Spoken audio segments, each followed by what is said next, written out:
జర్నలిస్టులకు మంచిది కూడా నాగరితే, అది కూడా మీడియా అకాడమీ కేసీఆర్ ఇచ్చినందువలన అయింది. అంటే ఇవన్నీ చేయలేదనా? మీరు తప్పుడు ప్రచారాలు చేసి, అబద్ధాలు ప్రచారాలు చేసి, అసలు ఎవరికి చనిపోయినా పట్టించుకోలేదని చెప్పి ఢిల్లీకి పోయి అబద్ధాలు ప్రచారం చేసి ఇవాళ వచ్చిన వాళ్ళు మీరు రాజకీయం చేస్తున్నారు. శ్రీనివాసరెడ్డి గారు రాజకీయాలు చేస్తున్నారని మమ్మల్ని అనకండి. వాళ్ళని విడిచిపెడదాం. ఇది జర్నలిస్టుల హక్కు.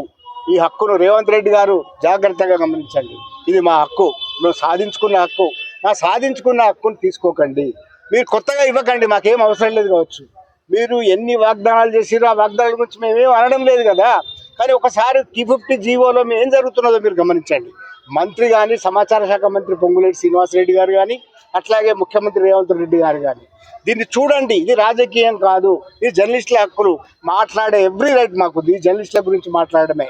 మీ గురించి మేమేం అనడం లేదు. మీ పాలనకు సంబంధించింది కాదు, మీ పోస్ట్ మార్టంకి సంబంధించింది కాదు, మీ పాలన పోస్ట్ మార్టం కాదు. ఇది జర్నలిస్టుల హక్కులకు భంగం కలుగుతున్నది కనుక ఒక జర్నలిస్టులుగా, తెలంగాణ ఉద్యమంలో పాల్గొన్న జర్నలిస్టులుగా మేము ఇది అడుగుతున్నాం. గుర్తుపెట్టుకోండి, ఇది రాజకీయం కానే కాదు.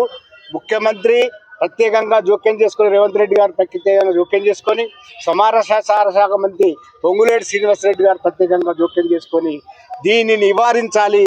252 జీవో అనే దాని వల్ల 10,000 వరకు తగ్గించి మీరు ఇద్దామనుకుంటున్నారు. అది చెల్లదు. డెస్క్ జర్నలిస్టులకు కూడా అక్రిడేషన్ కార్డులే ఇవ్వాలి. మీడియా కార్డులు అనే విభజన రాకూడదు. అట్లాగే నియోజకవర్గ స్థాయిలో విలేకరులకు కూడా ఇవ్వాలి. ఇంతకు ముందున్న 23,000 అక్రిడేషన్లు అట్లాగే కొనసాగించాలని డిమాండ్ చేస్తున్నాం. ఈ డిమాండ్ చేస్తే కనీసం మీరు 7వ హామీ ఇచ్చినారు. ఆ 7వ హామీ తుంగలో దొక్కి ప్రజాస్వామ్యంలో మేము జర్నలిస్టులం ఒక వినతి పత్రం ఇస్తాం కలెక్టర్ కంటే మా వాళ్ళని అరెస్ట్ చేసి ముషీరాబాద్కు తీసుకొచ్చినారు. ఇది సబబు కాదు. ముఖ్యమంత్రి గారు గమనించండి, ఇది సబబు కాదు.